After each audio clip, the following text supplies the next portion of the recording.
kembali lagi. Pada suatu hari, ada seorang puteri bulan yang sangat cantik, yang comel macam sweet. Comel lah sangat. Betul Ya, lah. Sekarang ni kita malam ke, tengah hari ke, pagi ke, petang Kita ni? pagi lah. Kita pagi macam mana dia boleh mimpi pagi ni tak? Ni mesti tak tidur malam tadi. Inilah mimpi di siang hari. Oh, dia pagi hari. Apa-apa lah korang ni, sebab sekarang ni kan segmen puteri bulan kita. Ada. Jangan banyak cakap. Sekarang ni Fimi tak sabar nak dengar cerita yang disampaikan oleh Puteri Bulan. Jadi kawan-kawan kalau nak tahu apakah ceritanya, jom kita saksikan Hikayat 1001 Malam episod 1. Jadi kawan-kawan. Untuk cerita-cerita hebat, berhibur dengan Hikayat 1001 Malam at Kids on Tour. Hai kawan-kawan semua, terima kasih kerana masih bersama saya Puteri Bulan dalam Hikayat 1001 Malam. Sudah bersedia untuk mendengar cerita minggu ini? Baiklah, kita akan teruskan cerita kita yang bertajuk Alzi, si penjual daging kambing. Kawan-kawan, Alzi merupakan seorang peniaga daging kambing dan memelihara banyak kambing di rumahnya. Perniagaannya berkembang dan dia menjadi kaya raya kerana dagingnya sering dibeli oleh orang kaya yang ternama dan saudagar-saudagar. Suatu hari kawan-kawan, dia didatangi oleh seorang tua yang berjanggut panjang. Orang tua itu membeli daging dan membayar dengan wang baru sebanyak 10 dirham. Alzi telah mengasingkan wang baru itu. Keesokan harinya, orang tua itu datang lagi untuk membeli daging dan membayar dengan wang baru lagi. Orang tua itu menjadi pelanggan Alzi selama 1 bulan.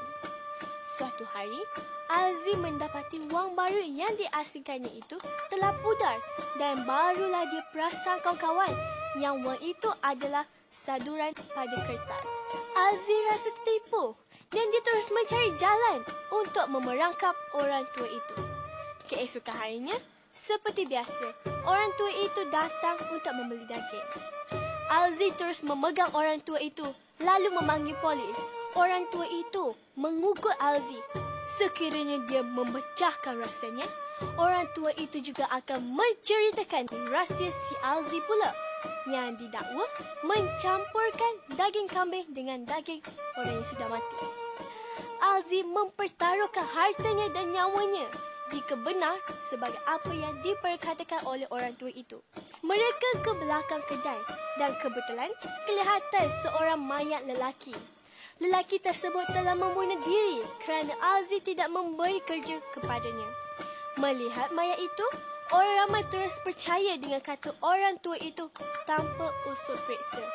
Alzi telah dipukul sehingga buta sebelah matanya. Alzi kemudian dijatuhkan hukuman sebat 100 kali. Harta benda juga dirampas dan dibuang daripada negeri. Kawan-kawan, begitulah malangnya nasib si penjual daging tadi. Dari hidup mewah, akhirnya melarat hingga dibuang negeri. Jadi kawan-kawan, pengajarannya di sini. Kawan-kawan haruslah sentiasa berwaspada dengan sesiapa yang kita berurusan. Ada kalanya kita jujur, tetapi mereka yang lain pula mempunyai niat yang tidak baik terhadap kita. Jadi sampai di sini dahulu cerita saya. Jumpa lagi pada minggu hadapan. Bye! Kan Sweet dah kata Puteri Bulan sama macam Sweet. Cantik, comel. Cantik lah sangat. Betul lah. Tak, sebenarnya kan, saya nak cakap terima kasih kepada Puteri Bulan kerana tak jemu-jemu bercerita kepada saya. Terima kasih. Sekejap, Fimi. Bukan untuk awak je. Untuk kawan-kawan, untuk makcik-makcik, untuk pakcik, untuk atuk-atuk semualah. Semua. Abang-abang semua kat luar tu lah. Ya, bukan untuk untuk awak. saya je. Bukan. Bagus, berkelakuan adil. Betul tu. Jadi kawan-kawan sekarang ni kita nak teruskan berhibur dengan rancangan terusnya. Jadi jom kita Saksikan.